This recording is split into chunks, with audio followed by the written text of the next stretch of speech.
My name is Devin Loehrs. I work at WeGoLook and I'm the Director of Community. And so we've got a network of about 45,000 people. All of them are independent contractors across the United States, Canada, United Kingdom, and Australia. And most of them reside here in the United States. And so what we do is, you can think of a concept fairly similar to Uber, but we take pictures. And a lot of it can be for insurance claims, a lot of it can be for an online purchase, anything to just help verify and get some eyes on that asset and make sure that what you're seeing or what is being claimed is actually true. You can have some eyes on it and get some very up-to-date, very quick data. And across that, that can take a lot of different forms, from an eBay purchase, that can even be in catastrophe responses as well, because insurance adjusters and things like that, they can take up to hours, and sometimes it can only get 8 claims done in a day. But if you can collect footage, all the footage that you need, an adjuster can go from doing 8 a day to 24 or more in a day. And what that really does is that allows people to get their lives back together faster than really previously what's been possible. And so with our technology, with our mobile app, using drones, we can make 3D models, we can make measurements, and we can get all of this data. And at the end of the day, it's about getting people's lives back together faster than what's been possible before. And that's really what drives our company and what we like to do. So here at the techCenter, we're here to demo our drone technology. And so with our drone technology, we're able to use autonomous flights that allows basically any layman with a Part 107 license to be able to fly their drone and help somebody finish an insurance claim or help resolve some other issue that requires aerial imaging. And so, for example, whenever we had Hurricane Harvey come through in Houston, we had a lot of local pilots that were able to go out, and there were tons of claims and you weren't able to really have a fast adjustment.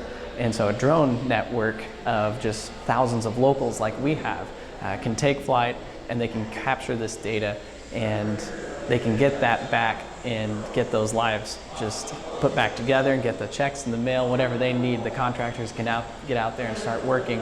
And so it's kind of here to tell our story and how we can help get people's lives back together, but also just kind of what we can do even as a community with just technology that we have today, because we're not using something that's going to be available in 5 years, or we're not talking about something that's available in 10 years.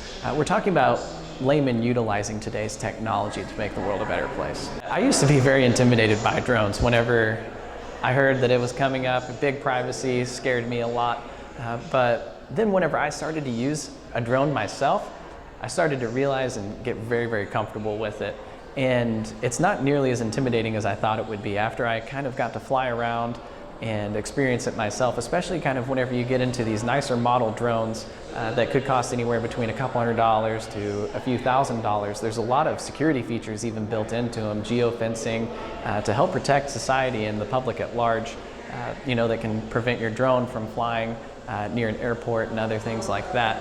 And so, drones and the safety and the regulations behind them, it's a very, very fluctuating, very, very fast moving, and it's hard to stay up to date.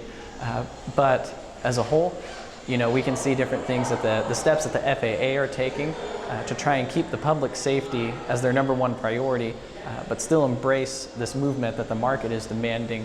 And so we'll see a lot of evolution and a lot of change over that. But between both parties, everything so far has been sometimes loosening of regulations, sometimes tightening, and a lot of it has so far been in the public's best interest.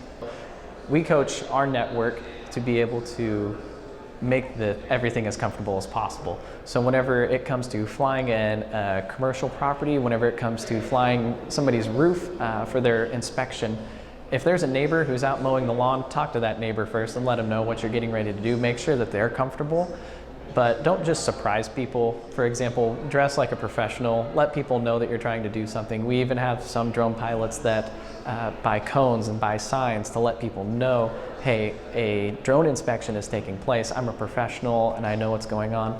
And that's where most of the issues have a tendency to come from, is whenever they think that it's somebody trying to do something malicious.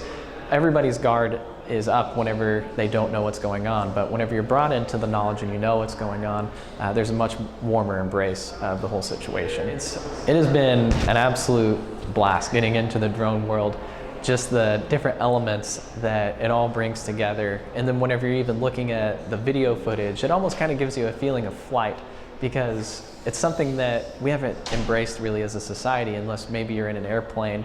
It's not footage that you've had your hands and be accessible, but just even doing different things from, my father was trying to do some yard work and some landscape and fix some draining in his front yard. I was able to send my drone up and make a small topographical map to make sure that everything was going to be flowing correctly. And just to be able to have that knowledge, and whether or not it was actually applicable, it's just fun to really have that toy at hand. And obviously, you know, power comes responsibility with these kind of things, but just being able to have the capability and then just the good that we're able to do with it. You know, that's really what it boils down to, is the amount of good that's been able to come out of this work and this technology has been heartwarming, but it's also the driving factor of kind of what helps a lot of us get up in the morning.